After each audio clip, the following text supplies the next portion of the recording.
পদোন্নতি বঞ্চিত অবসরপ্রাপ্ত সরকারি কর্মকর্তাদের জন্য একটা সুপারিশমালা দিয়েছিলেন, সেটার একটা এটা নিয়ে একটু থ্রেড আর ডিসকাশন হয়েছে।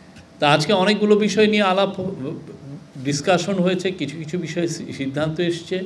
আপনারা in due course of time আপনাদেরকে ক্যাবিনেট থেকে এগুলো জানানো হবে।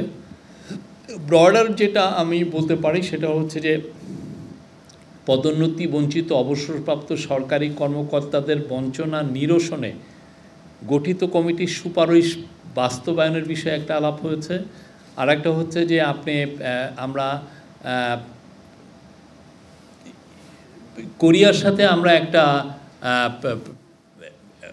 ফ্রি ট্রেড বলবো না, আমরা একটা ইকোনমিক পার্টনারশিপ এগ্রিমেন্ট আমরা করছি, তো সেটা নিয়ে আলাপ হয়েছে। তারপরে আরও ছিল গণভবনের জুলাই গণ অভ্যুত্থানের স্মৃতি অধিকার প্রতিষ্ঠা, এটা নিয়েও একটা ডিসিশন এসছে।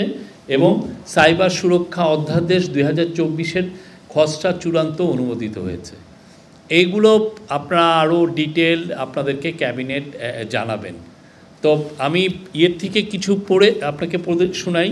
সেটা হচ্ছে যে জাকির খান কমিটি, আপনারা জানেন জাকির আহমেদ খান কমিটি তাদের পদোন্নতি বঞ্চিত অবসরপ্রাপ্ত সরকারি কর্মকর্তাদের জন্য একটা সুপারিশমালা দিয়েছিলেন, সেটার একটা এটা নিয়ে একটু থ্রেড আর ডিসকাশন হয়েছে। সেটার আলোকে যেটা ডিসিশন, এটার উপর একটা রিভিউ কমিটি হয়েছিল ক্যাবিনেট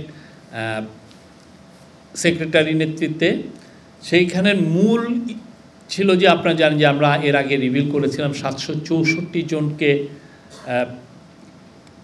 ভূতাপক্ষে পদোন্নতি দেওয়া যায়, এই বিষয়ে সুপারিশ করা হয়েছিল। তো সেই জন্য এর মধ্যে থেকে আমরা বলছি 119 জনকে সচিব পদে, 41 জনকে গ্রেড 1-এ এবং অতিরিক্ত সচিব পদে 528 জন এবং যুগ্ম সচিব পদে 72 জন এবং উপসচিব পদে 4 জন কর্মকর্তাকে ভূতাপক্ষে পদোন্নতি প্রদানের সুপারিশ করেছে। আর এটার জন্য যেটা আমাদের একটা প্রাক্কলিত খরচ যেটা চিন্তা করা হয়েছে যে এর ফলে রাষ্ট্রপতি কর্তৃক অনুমোদন সাপেক্ষে প্রত্যেক কর্মকর্তার জন্য প্রযোজ্য তারিখ হতে উচ্চতর পদে পদোন্নতির আদেশ জারি করা যেতে পারে এবং ভূতাপক্ষে পদোন্নতির বাস্তবায়নে বকেয়া বেতন, আনুতোষিক ও পেনশন বাবদ এককালীন আনুমানিক 42 কোটি টাকা এবং পরবর্তীতে পেনশন বাবদ আনুমানিক বার্ষিক অতিরিক্ত 13 কোটি টাকা বরাদ্দ করার কথা বলা হয়েছে।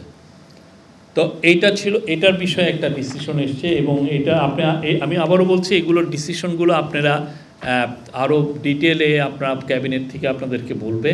আর আপনি জানেন যে গণভবনে জুলাই গণ অভ্যুত্থান স্মৃতি জাদুঘর নিয়ে আমরা এর আগেই একটা ডিসিশন ছিল, এটা আজকে আবার এটার প্রতিষ্ঠার বিষয়ে আবার ক্যাবিনেটে আবার এটা একটা ফাইনাল ডিসিশন এসছে।